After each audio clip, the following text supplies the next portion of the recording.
je suis Nelson Armel Avaldimé, attaché de presse à la Fédération béninoise de football. Je dois dire que c'est un coup de maître, un coup de génie du gouvernement du président Patrice Talon, qui depuis son avènement en 2016 a montré son enthousiasme et tout son intérêt pour le sport béninois en général et pour le football en particulier. En témoignent les 22 stades qui ont été construits pendant le premier quinquennat. Et donc je disais tantôt que c'est un coup de maître pour cette subvention qui a été octroyée au club qui anime le championnat béninais, que ce soit les clubs de ligue professionnelle, les clubs qui jouent actuellement la Ligue Pro Suite, les clubs de la Ligue amateur et les clubs du championnat féminin D1 et D2. Et donc, du jamais vu, c'est une innovation, une grande innovation qu'il faut saluer à sa juste valeur et encourager en tout cas le gouvernement pour que les années à venir, que le gouvernement puisse injecter davantage dans le football, parce que vous n'êtes pas sans savoir aujourd'hui que nous parlons de football business et que lorsqu'on parle de football business, c'est qu'il faut y mettre les ressources. Et donc le gouvernement est dans l'optique d'accompagner ces clubs-là aujourd'hui pour que le professionnalisme que nous avons tant vanté puisse être au rendez-vous dans ces clubs.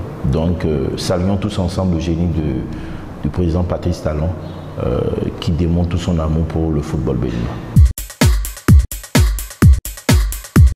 La Fédération béninoise a eu la grande part de ces subventions à travers les clubs qui animent le championnat de ligue professionnelle et le championnat de Ligue Pro Suite, ainsi que le championnat amateur et le championnat amateur de football féminin.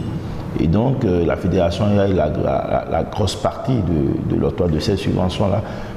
Nous avons le président Mathurin Deschapus n'a jamais cessé de faire le lobby auprès du ministre des Sports pour lui dire de penser à ces clubs qui animent le championnat. Il a fait tout le lobby nécessaire, il n'a jamais cessé de ressentir lui-même la peine de ces clubs-là. Et toutes les fois qu'il ressent la peine de ces clubs-là, il faisait le lobby nécessaire auprès des autorités pour que on puisse voir ce qu'on peut faire au niveau de ces clubs en essayant d'augmenter surtout la cagnotte. Et donc, je peux dire que le rôle joué par la fédération, c'est un rôle de lobby.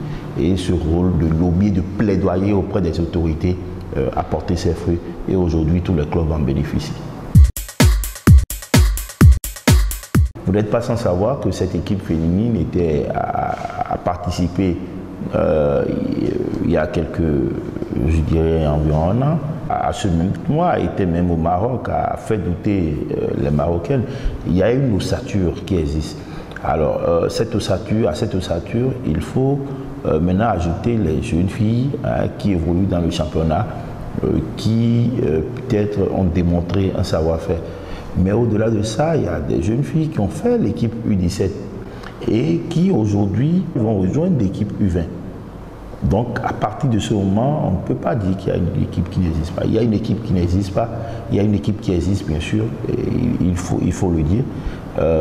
On peut peut-être dire pourquoi jusqu'à présent les entraînements n'ont pas commencé, parce que le public a certainement envie d'aller au stade et voir les filles s'entraîner pour voir de quoi cette équipe est capable. Donc c'est peut-être sur cela que le débat peut se faire. Mais là-dessus, je crois que tout est mis en œuvre déjà et à partir de la semaine prochaine, le rouleau compresseur sera déployé par l'entraîneur de l'équipe et vous allez voir que cette équipe ira à ce tournoi au Ghana et ne déméritera pas.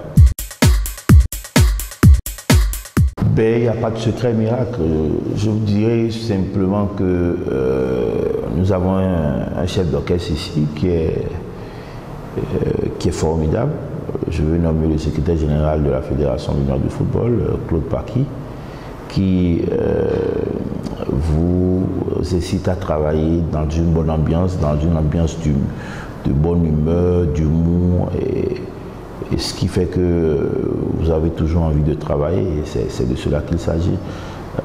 C'est lui qui est le patron de l'administration, et donc c'est lui qui implémente le rythme, qui donne le rythme de travail à l'administration, et nous suivons. Et ce rythme qu'il donne, il donne toujours dans la bonne humeur, dans la concertation, dans le faire, et dans une cohésion qui nous permet, nous autres, de l'accompagner dans le travail colossal qu'il abat au niveau du secrétaire général.